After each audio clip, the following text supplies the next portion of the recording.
With its high elevation, Tagaytay brings a cool breeze away from the scorching heat of the metro.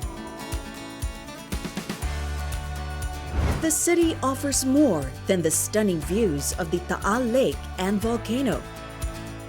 Ang weather natin dito, all year round is malamig. Maraming magandang tanawin dito sa Tagaytay. We are the best vantage point of the Taal Lake and Taal Volcano. And of course, very peaceful, serene. And ito yung mga traits ng Tagaytay na talagang may pagmamalaki natin.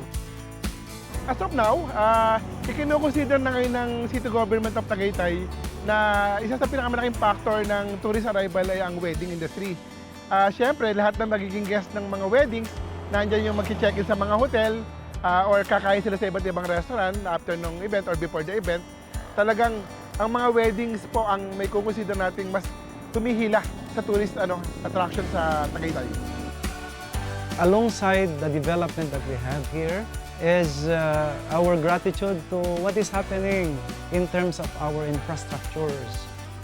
And we hope that as we try to develop our farm, we also benefit and respond to the privilege given by these developments given by the government.